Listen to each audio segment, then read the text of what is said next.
Hello. Picture it. It's the 1970s and you're a millionaire who owns show-jumping horses for some reason.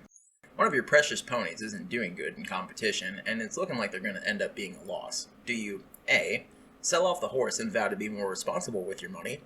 B. Train your horse harder than it's ever been trained in its life. I'm talking about waking up at 4 a.m., straight into a 2-hour swim across a frozen lake, chopping down a tree and making a fire, catching breakfast, 5-hour hike up the mountain biking all the way down, swimming back across the lake and doing push-ups till sundown. Or C. Kill the horse for the insurance. That's right, today we'll be looking at people who try their hand at insurance fraud. So first off, why do people even do this? The owning a show horse thing, not the insurance fraud thing. Owning a show horse fulfills the millionaire's natural desire for social status, financial investment, and participating in ridiculous sports ordinary people simply don't have the time for, all in one. These competitions play for big bucks, and if your horse wins, it can go up in value. You can even charge your competition to let your investment breed with their investment and make little investment babies. Good luck doing any of that with a Bugatti. In addition to all this, owning a show horse is also personally fulfilling to someone who deeply loves the species and wants to take up all the challenges that owning one brings. Not the people we're talking about, though.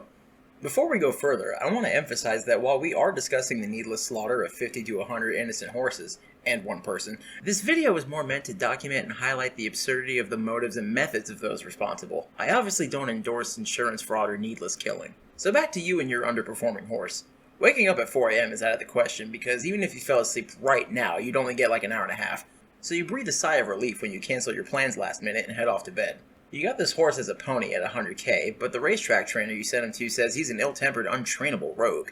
It's clear you're not going to make your money back, but you did insure him for the full 100K when you got him last year, and hey, accidents happen. Enter Tommy the Sandman Burns. Tommy was known in the horse show circuit as the Sandman because the way he would put horses to sleep.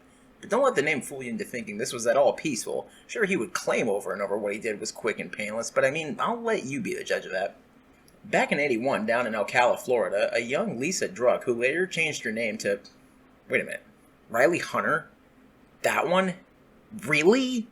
Huh, small world. Anyway, she owned and rode a show horse called Henry the Hawk.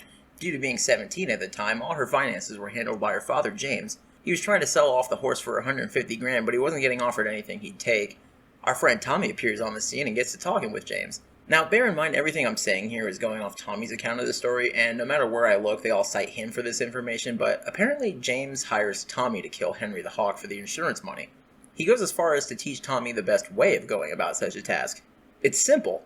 If you electrocute a horse, they'll think the horse died of colic. Somehow. It's unclear if this was actually James's idea or if Tommy was just trying to cover his ass. Either way, someone had a diary that needed looking at to think of something like this. And so it was. James collects his 150K. Lisa is distraught over the death of her horse.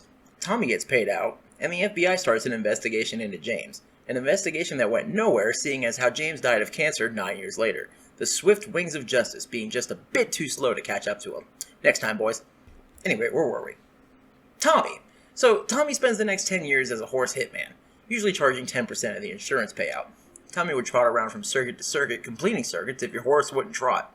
One day he meets up with a Mrs. Donna Brown, who hires him to have an accident happen to her horse Streetwise. Bit of a problem though, he can't go with the colic excuse. Streetwise has had colic before, and the insurance won't pay it out if you think he died of it. The new plan is just brutal. Break the horse's leg, make it look like an accident, and then have the horse put down. So we got rich Florida socialites pretending to be 18th century French aristocrats using mob tactics on horses. And it just keeps getting more absurd. Mrs. Brown sends a Mr. Harlow Arley to drive down to Florida from Illinois with a van load of horses, including Streetwise. There he would meet up with Tommy at the bar, and the two would plan their next move. Unfortunately for Harlow, the FBI caught wind of the plan and tipped off the Department of Agriculture. The second he entered Florida, he was being tailed. At the bar, Tommy was getting drunk and lamenting the fact that he couldn't use the old electrocution method and how he's never done it like this before. Harlow steps right up and says he'll do it for half of Tommy's fee. Man, why is everyone just cool with this? So the plan is to go to the barn where Harlow left the horses, and to start loading them up in the rain. The idea being that it's totally plausible that while loading Streetwise, he would slip on the ramp leading up to the van and break his leg. They would then call up the insurance company, who would then authorize the immediate euthanization. They saddle up and head over to the barn. Remember, they're still being tailed. They get to the barn and start loading up the horses. Investigators from the Department of Agriculture are watching from about 100 yards away in the rainy night. All of a sudden, they see Harlow come out of the barn holding a crowbar. A crack is heard, then painful, violent squealing. Streetwise takes off in shock, but falls to the ground in the rainy night. Tommy calls Mrs. Brown to tell her the job was a success. Harlow makes a series of calls and gets the vet to come out and perform an immediate euthanization. Meanwhile, this is all being witnessed across the street. It was only after they drove away, about 2 miles down the road, did law enforcement encircle them. Better late than never, I guess? Arnie is sentenced to 18 months in the clink for insurance fraud and cruelty to animals, but got off in 6 months? Typical, right? Oh, did you learn your lesson? Crime bad, you'll never do it again? Pinky swear, go to hell. Tommy, on the other hand, the FBI knew what to do with him. He started squealing more than streetwise, giving names, places, and dates.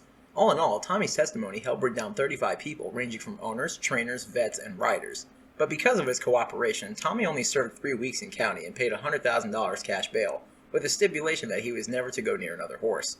He wasn't the only guy doing this, though, and we can now safely banish him to the outer darkness. Richard Bailey was Tommy on expert mode. While Tommy was asking for a straightforward transaction, Richard was implanting himself into people's lives and draining what he could. It wasn't just horses getting the short end of the stick here. If you were a married woman or widow who maybe had more dollars than cents, Richard would find ways into tricking you into buying way overvalued horses, insure them, and then have unfortunate accidents happen to the horses, or your property as a whole, or you. The show horses are just a way to get your foot in the door with the upper class. Some of the people falling for this didn't even know anything about horses, which is just an insane level of confidence to have. Helen Brock was the unfortunate human victim I alluded to earlier. She was a recently widowed heiress to a candy company, and in 1973 became Richard's next target. Old Richard was quick to start whining and dining her, and about a year later, conned her into purchasing 3 horses worth around $20,000 for almost 5 times as much. He then gets her to buy a group of expensive broodmares for those horses. Life was good for a while for Helen, until a couple years went by and she started getting suspicious. Richard tried to get her to drop another $50,000 on training for the horses, and Helen hires her own appraiser, which basically tells her not to spend another dime on them, and that these horses are not worth anywhere near what she paid for them. Richard rolls those dice again and tries to get her to spend another $150,000 on some more horses, but by now Helen's had it. She goes to the stables where the mares are, and actually takes a good look at them. Furious at this point, she starts screaming to everyone around about how she's been scammed and how she's going to go to the district attorney's office. Her and a friend have a chat, and it's decided that after her upcoming visit to the Mayo Clinic, she would press charges. After leaving the Mayo Clinic, she was never heard from again. So yeah. Richard was later arrested, and in 1995 he pleaded guilty to charges of conspiracy to conduct racketeering, mail fraud, wire fraud, money laundering, and unlawful monetary transactions. But they also threw him away for murder, a charge which he still denies. He's currently serving life. Hey, it's me while editing the video. He actually got out in 2019, but then he died in 2023, so we're good. Into the outer darkness with you. All in all, when you think of crime in Florida in the 80s, this is for sure not the image that comes to mind. And there really isn't a lesson here to be learned other than don't commit crimes. But that about wraps up this video. Thanks for being with me again today.